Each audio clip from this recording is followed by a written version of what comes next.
M.A.D.P.J, M.A.D.P.J.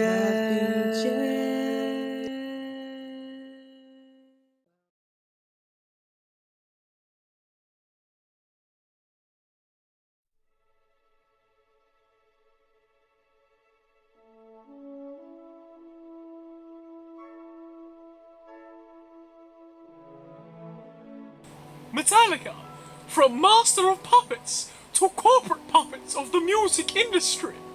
My Chemical Romance, the only band to consider emo to be emotional damage. Magic, not to be rude, but they really were just one-hit wonders. The Beatles, this is what happens when you give a band several drugs, several instruments, and several Velma Dinkley haircuts.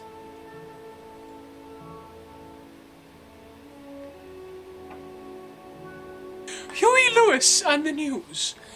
When they realised that it was hip to be square, I think they really came into their own, commercially and artistically. Red Hot Chili Peppers. When a bunch of drugged up surfing 90s white boy skaters can't stop singing about California. Oh my god, this hurt! Green Day. The group of American idiots with music that went from punk rock to junk rock. Destiny's Child, also known as Beyoncé and her backup singers. NWA, this rap group came straight out of Compton, seeing rebelling against the dreadful system as being easy and ice cold. BTS, the Korean band that's always popping off, making all white teenage girls scream. The Wings, Paul McCartney's answer to replacing the Beatles. The Offspring, apart from the lead singer having a voice that sounds like a chipmunk on heroin, they're pretty fly for white guys. Kiss, if transvesticism and BDSM were a rock band.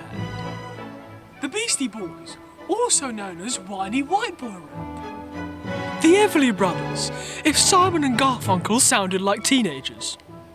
Limp Bizkit, a Rage Against the Machine knockoff. Rage Against the Machine, if politics and protesting were a band. McFly, early 2000s radio pop rock for kids aged 6 to 13. One Direction. This is what being castrated with a sledgehammer of shame both looks and sounds like. Megadeth. When you have a temper tantrum after leaving. Metallica. Coldplay. What repetitive mediocrity sounds like. Guns N' Roses. When the stereotype of redheads being violent and short-tempered is actually correct. Kraftwerk, also known as the original Daft Punk. Deep Purple, the band that created one riff that new guitarists always play and experienced guitarists hate to hear being played. Creed, the Nickelback of the 90s. The Sex Pistols, a British punk rock band that ended in a vicious and rotten way. AC/DC, the band that made one song and decided to make it their entire discography. My, you're very humorous, aren't you? TLC, if safe sex commercials were a rap trio. Smash Mouth.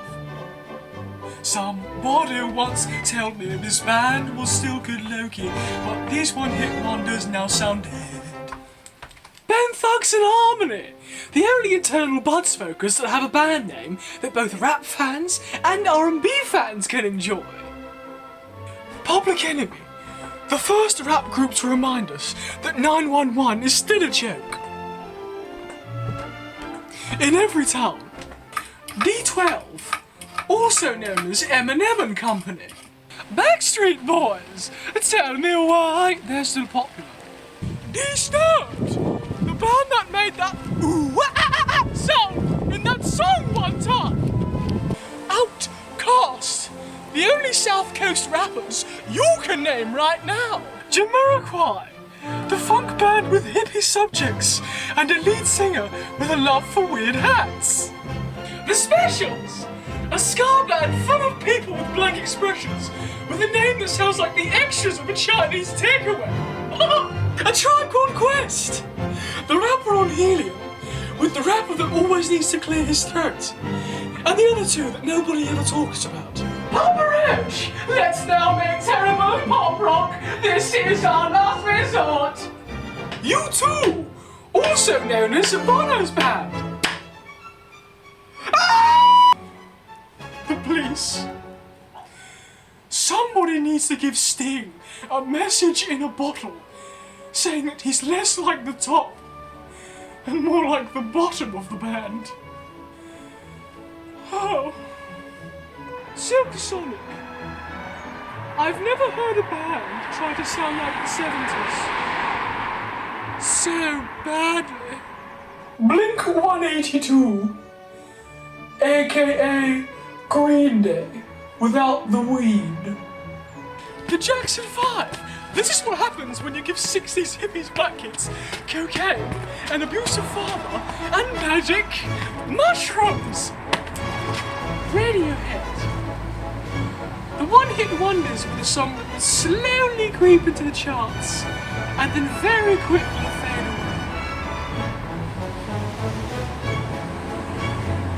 Queen, the band that performed at Live Aid with a singer with live AIDS.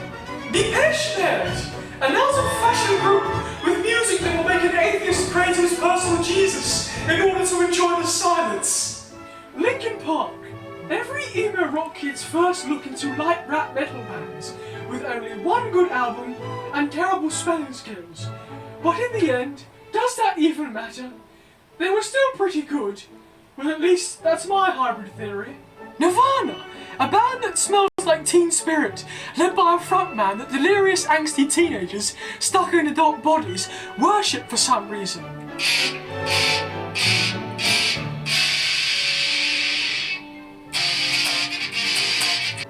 Fighters, a tight band that was practically tailored to creating tightly paced rock music.